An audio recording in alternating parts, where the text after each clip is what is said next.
Hi students, welcome back to the channel. तो आइए बेटा करते हैं पार्ट नंबर 3। तो इसकी स्टेटमेंट है हमारे पास, the cost of digging a well after every metre of digging when it's cost ₹150 for the first metre and rises by ₹50 for each subsequent metre. तो बेटा इस सिचुएशन में उसने जो कहा है उसे हम डायग्राम के साथ समझेंगे। उसके कहने का मीनिंग है बेटा इसमें कि अगर हमने एक कुएं की खुदवाई करवानी है तो आपको हर एक मीटर की गहराई के हिसाब से खर्चा देना होगा। कैसे? अगर हमने बेटा इस कुएं को पहले 1 मीटर तक गहरा करना है तो उसका जो खर्चा उसने दिया है वो उसने दिया है 150 रुपए। उसके बाद उसने कहा है कि इस कुएं को अगर हमने 1 मीटर और गहरा करना है तो पहले मीटर के बाद हर 1 मीटर की गहराई के लिए कितना खर्चा दिया है उसने? 50 रुपए। उसके बाद हमने 50 रुपए देना है। कैसे? आइए यहां पे आप समझते हैं। तो बेटा यहां पे जो कॉस्ट पहले 1 मीटर की खुदाई की है वो हम लेंगे यहां पे कि cost of digging a well after 1 metre. 1 metre के बाद जो खुदाई का खर्चा वो हमें कितना दिया है पहले 1 मीटर के लिए बच्चों? वो हमें खर्चा दिया है 150 रुपए। उसके बाद मान लीजिए हमने कुएं को 2 मीटर तक खुदवाना हो तो 2 मीटर का खर्चा क्या आएगा? उसने कहा है पहले मीटर के लिए तो आप दीजिए 150 रुपए और पहले के बाद अगले 1 मीटर के लिए हमने कितना खर्चा देना है? 50 रुपए। तो इसे ऐड कर दीजिए तो टोटल खर्चा कितना हो गया बच्चों? 2 मीटर का 200 रुपीस। ठीक है। अगर हमने कुएं को 3 मीटर तक गहरा करना हो तो उसका खर्चा क्या आएगा? पहले मीटर का 150, अगले 1 मीटर के लिए 50, उसके बाद अगले एक और मीटर के लिए 50। तो ये टोटल क्या हो गया? 250। ठीक है। एक हम और ले लेते हैं। तो अगर हमने 4 मीटर तक इसे गहरा करना है तो खर्चा क्या आएगा बच्चों? पहले खुदाई शुरू होगी 150 देंगे, फिर उसके नेक्स्ट 1 मीटर के लिए 50 रुपए, फिर उसके नेक्स्ट 1 मीटर के लिए 50 रुपए, उसके बाद उसके एक और नेक्स्ट के लिए हम कितना देंगे? 50 रुपए। तो 1 metre 1 metre 1 metre 1 metre total कितना हो गया? 4 मीटर। तो इसका टोटल हमारे पास आ गया बच्चों 300। तो हमारे पास क्या आ गया? 300। ऐसे ये जो सीक्वेंस है वो चल रही है। अब जो हमने ये नंबर्स निकाले हैं, जो हमने कॉस्ट निकाली है, अब इस कॉस्ट से जो लिस्ट बन रही है नंबर्स की वो लिखेंगे कि लिस्ट ऑफ नंबर्स जो बन रही है बेटा वो हमारे पास बन रही है। पहले नंबर पे क्या है? 150। उसके बाद बच्चों क्या आया है हमारा? 200, फिर आ रहा है 250, फिर आ रहा है 300। ऐसे करके ये सोन चलती जा रही है। अब बेटा जो पहले नंबर पे होता है इसे हम क्या डिनोट करते हैं? फर्स्ट टर्म A1 से, इसे डिनोट करेंगे A2 के साथ, इसे डिनोट करेंगे A3 के साथ, इसे डिनोट हम करेंगे A4 के साथ। अब ये चेक करने के लिए कि ये नंबर्स की जो लिस्ट है वो क्या AP है, मुझे क्या निकालना पड़ेगा? Common difference. तो कॉमन डिफरेंस हम निकालेंगे बेटा यहां पर। तो कॉमन डिफरेंस का जो फॉर्मूला होता है वो अप्लाई करेंगे। वो क्या होता है बेटा? वो होता है कि A2 माइनस A1। तो पहली 2 कंसेक्यूटिव टर्म का डिफरेंस निकालिए, वो आएगा बेटा 200 माइनस 150 इज इक्वल टू 50। उसके बाद नेक्स्ट 2 टर्म का निकालेंगे, यहां पे हमें मिलेगा नेक्स्ट 2 कंसेक्यूटिव टर्म का हमें निकालेंगे तो हमें मिलेगा बच्चों A3 minus A2 is equal to 250 minus 200 is equal to ये भी क्या आएगा? 50। अब नेक्स्ट 2 कंसेक्यूटिव टर्म का भी बेटा निकाल कर चेक कर लो एक बार, वो भी कितना आएगा? A4 minus A3 is equal to 300 minus 250, हमें मिलेगा ये भी 50। तो दैट्स मीन हमारा कॉमन डिफरेंस क्या है? सेम। तो दैट्स मीन ये क्या है बच्चों? It is in arithmetic progression. इसका रीजन भी जस्टिफाई करेंगे कि बिकॉज ऑफ कॉमन डिफरेंस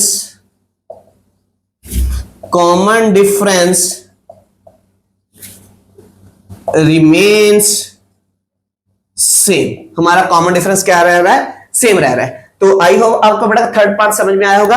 आप इस वीडियो को पॉज कीजिए, इसे नोट डाउन कीजिए, इसके बाद हम करते हैं इसका 4th पार्ट। आइए बेटा करते हैं पार्ट नंबर 4।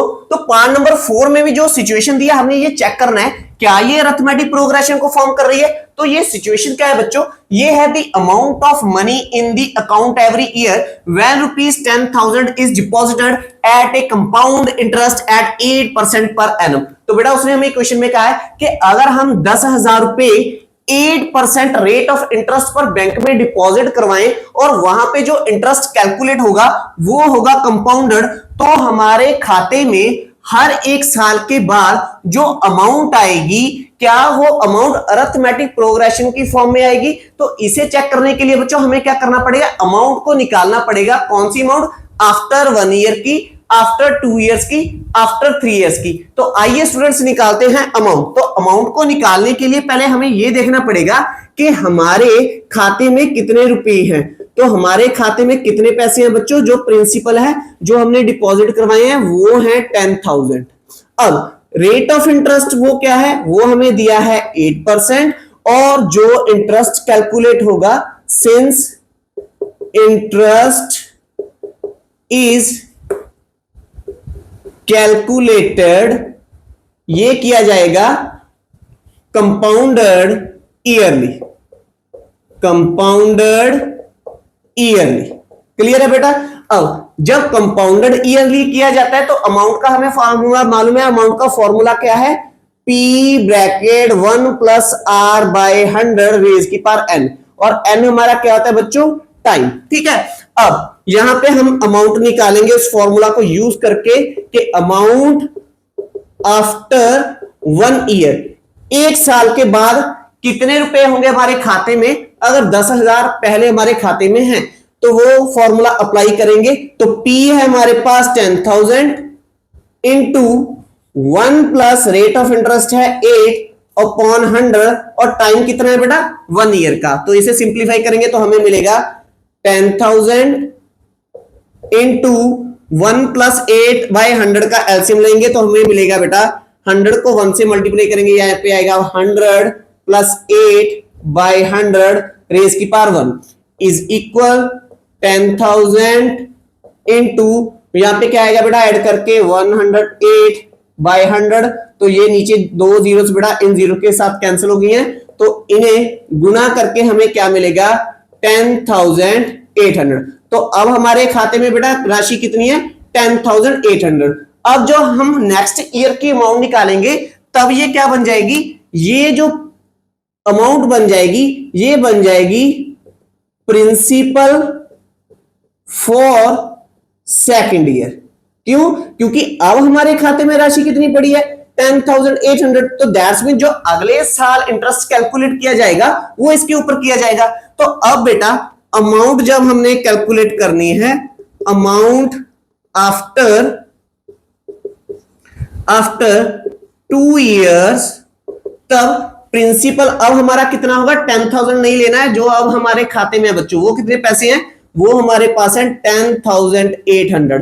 तो यहाँ पे फॉर्मूला फिर से अप्लाई करेंगे, यहाँ पे आएगा रेट ऑफ इंटरेस्ट तो सेम ही है, और ईयर अब यहाँ पे 2 मत कर देना बच्चों, क्योंकि पहले साल के लिए तो निकाल चुके हैं, अब हम नेक्स्ट साल के लिए निकाल रहे हैं। तो यहाँ पे टाइम फिर से कितना आएगा 1, तो इसे सिंप्लीफाई करेंगे तो यहाँ पे आएगा 10,800 मल्टीप्लाई, इसे सॉल्व करके फिर से क्या आएगा 108 अपॉन 100, तो इसकी 2 जीरो से यहाँ पे फिर से कैंसिल हो जाएंगी, और 108 की मल्टीप्लाई करेंगे 108 के साथ। तो बेटा इसे ट्रिक के साथ कैसे करोगे, मैं आपको ट्रिक भी सिखाता हूं। अब देखिए, अब हमने 108 की मल्टीप्लाई करनी है 108 के साथ, तो हम करने के लिए यहाँ पे एक लाइन लगाएंगे, और अब हमें यहाँ पे लिखेंगे 108, और 100 में कितने में ऐड करूं 108 बन जाए, यहाँ पे आएगा 8, तो यहाँ पे आएगा 8 8 64, 108 में 8 को ऐड कर दीजिए तो यहाँ पे बनेगा 116, तो मल्टीप्लाई करके क्या आएगा ₹11,664। क्लियर है बच्चों, ये ट्रिक पता चल गई है बच्चों।